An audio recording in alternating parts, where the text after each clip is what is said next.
সুধা এবং তেজের এই জুটি দর্শকদের প্রথম দিন থেকেই ভালোবাসায় একদম মন ছুঁয়ে নিয়েছো।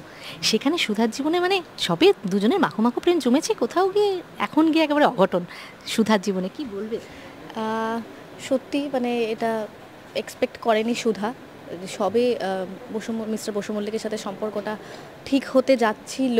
ঠাম্মি প্রথমত তো ভুল বুঝেছে, আমাকে একটা শাস্তি অলরেডি দিয়ে আছে যে ছাদের ঘরে থাকবো আমি। তো তারপরেও মিস্টার বসু মল্লিকের সাথে ভুল বোঝাবুঝি শেষ হয়ে আমরা একসাথে পথ চলা শুরু করছিলাম, তখনই এরকম একটা বড় দুর্ঘটনা।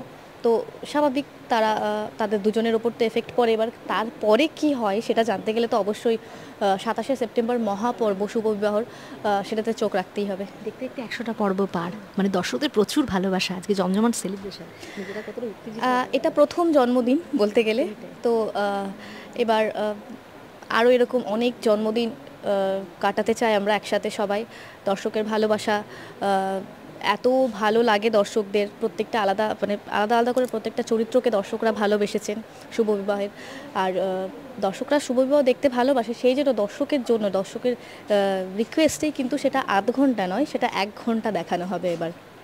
দর্শকদের সেটা একদমই তাই, দর্শকদের ভালোবাসাতে তোমাদের যেটার জন্য একজন শিল্পী কাজ করে, কিন্তু অফস্ক্রিন বন্ডিং কতটা তেজের সাথে বাকি, এবং যে ইমন তো স্ক্রিন প্রথম থেকে দেখো আমাদের না, মানে যেভাবে শুরু হয়েছিল শুভ বিবাহ প্রচণ্ড চাপে, তো স্টিল নাও আমরা প্রচণ্ড চাপে আছি, তোমরা আশা করি বুঝতে পারছো যেভাবে আমাদের ইন্টারভিউ নেওয়া হচ্ছে। তো একদমই তাই। তো সেইভাবে রেগুলার হয়, তো আমরা বেশিরভাগ ফ্লোরেই থাকি। আর ফ্লোরে না মানে আমি সোনামণি বা তেজ হানি হয়ে কমই থাকা হয়।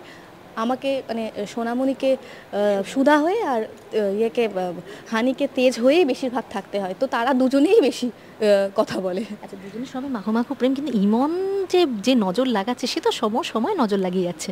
তো ইমনকে কিভাবে মানে সুধার কি মানে ভালোবাসার মানুষ কিভাবে আগলে রাখবে? এখনও তো জানে না যে কেন ইমন আর কি তেজের পেছনে পড়ে আছে।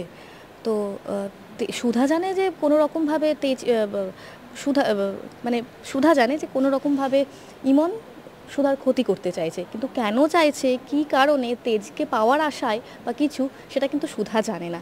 তো চেষ্টা করছে নিজেকে বাঁচিয়ে রাখা, নিজের সংসারকে, মিস্টার বসু মল্লিককে বাঁচিয়ে রাখার চেষ্টা করছে।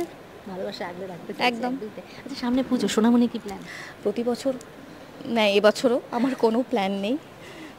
দুর্গাপূজাতে আমি কোথাও ঘুরতেও বেরোই না, আর বাড়িতেই থাকি।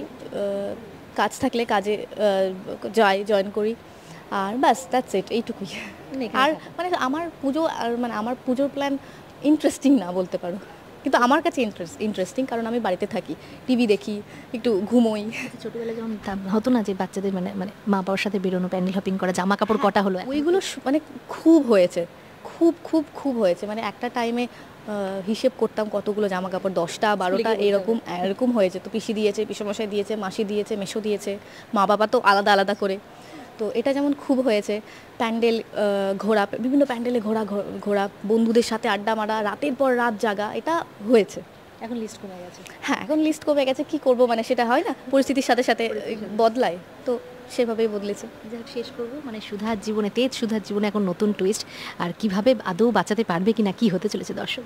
একদমই তাই, দর্শকরা যেভাবে ভালোবাসছেন, পাশে আছেন, সেভাবে শুভ বিবাহকে ভালোবাসুন, পাশে থাকুন, আর দেখতে থাকুন রোজ রাত 9টায় শুধুমাত্র স্টার জলসায় শুভ বিবাহ।